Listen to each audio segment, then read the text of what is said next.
পরিমাণ ঘৃণা তারা সাহাবায়ে কেরামের ব্যাপারে রাখে।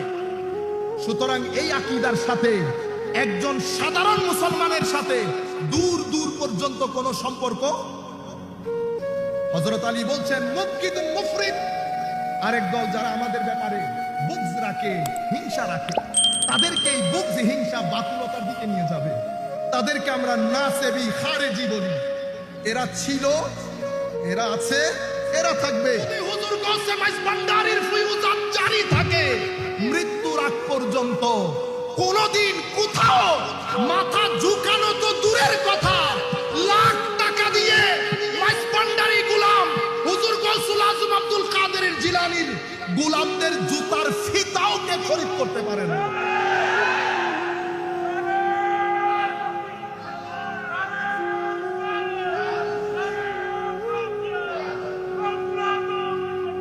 হুজুর আলী কাররামাল্লাহু ওয়াজহাহুল করিম বলছে মোহাব্বত করেও বাতুলতার দিকে চলে গেছে। তারা খুলাফায়ে রাশেদা সম্পর্কে যে আকীদা পোষণ করে সেটা আমাদের কল্পনা জল্পনার তো বাইরে। এটা সুস্থ মানুষ, মন মানসিকতার লোক জবানেও আনতে পারবে না। আপনারা বুঝতে পেরেছেন যেই পরিমাণ ঘৃণা তারা সাহাবায়ে কেরামের ব্যাপারে রাখে।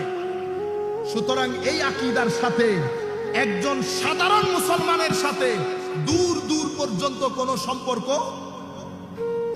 হযরত আলী বলছেন মুবগিদুন মুফরিদ, আরেক দল যারা আমাদের ব্যাপারে বুগজ রাখে, হিংসা রাখে, তাদেরকে এই বুগজ হিংসা বাতুলতার দিকে নিয়ে যাবে। তাদেরকে আমরা নাসেবি খারেজি বলি।